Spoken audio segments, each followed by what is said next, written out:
Hey, Sage Sue back for another video all about aging well and owning our aging in positive, empowering, and meaningful ways. Been away for a few weeks, but all good. It's August. Lots of people are taking time off, so I took a little extra time off too.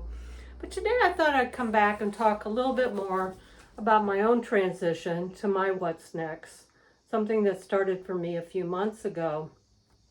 And talk about this idea of being what I call in the in-between. You're in between the door that closed and waiting for the next door to open. And it's that in-between space that is a transition process that we often go through as we age, and something that we can really learn from and keep expanding what I call our changeability by participating in it and learning maybe the best ways to go through this time, if at all possible.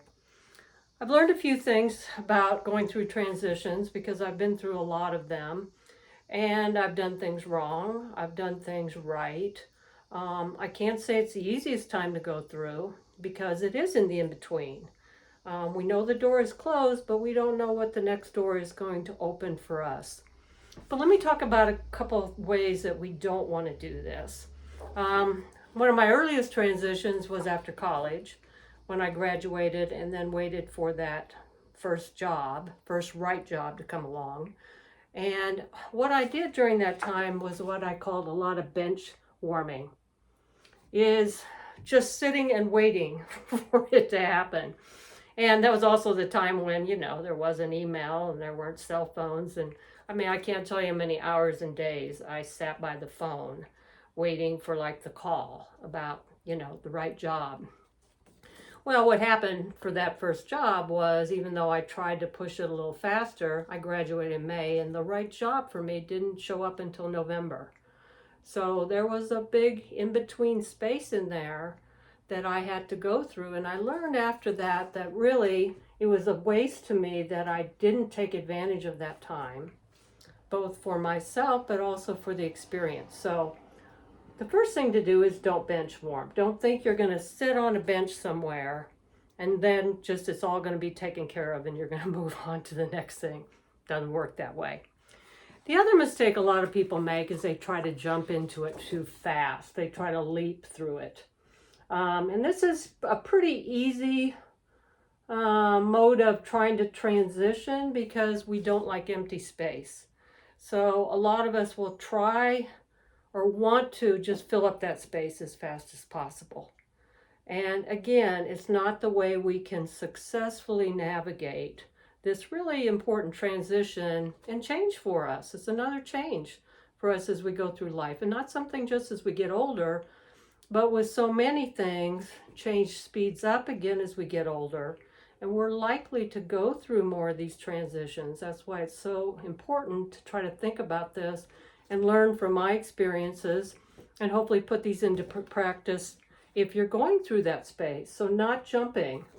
In midlife, when I went through a big change, I really understood the concept, and I've talked about the 3 boxes of life, how people just usually box themselves in. Early years are for education, the middle years are for work, and the last years are for retirement, really limiting yourself. But I was really cautious, and I even did a lot of speaking and writing about this during that time back in the late 90s. I didn't want to jump from one box just into another. I wanted to make the transition more meaningful for me at that point in my life, at my midlife transition. As we get older, the big mistake a lot of people make is they just jump from one rut into the next. And then rut-tirement just continues. So I see people even in my own neighborhood, all they do is walk all day. Nothing against walking, but if that's all you do, just walk, you're in a rut and you're really not expanding your opportunity to age well. And as I'll talk about again as we get closer to talking about keeping our mind active, the worst thing we can do is keep doing the things we've already done, because that doesn't help us at all. It just keeps us in that rut. The only way we kind of keep thriving with age is to expand out of those ruts, expand out of our comfort zone. So not just jumping to the first thing that you think will fill the space, but looking at the other opportunities available to you. So how do we approach this kind of transition, this time of being in the in-between? You dive in, like everything else, with aging well. You can only go fully into the experience to get the most out of it. This also brings up the idea I talked about, I think a couple weeks ago, was the way we manage change and work with change is to respond to it and participate in it. It's not something we can do sitting on the bench. It's not something we can do if we're just jumping into the next thing to try to fill the space. We have to fully participate with the experience. So the best way, at least from my opinion, is to use the in-betweens for exploring, exploring, exploring. And this can be like I'm doing for my what's next, but it also can be if you're going through, say, the death of a spouse, the loss of your health. There's a lot of really big transitions we go through, but we also have to explore those feelings, those emotions, those kind of rethinking how our life is going to be different going forward.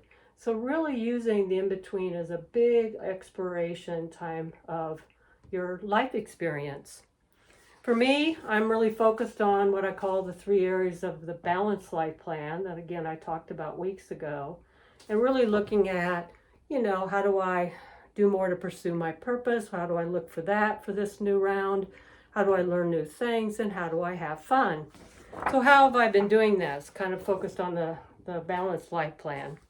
The exploring learning, I am learning more about the history of this area and women's history, and more particularly to really use this time to learn and get out and explore things that I didn't have time for otherwise.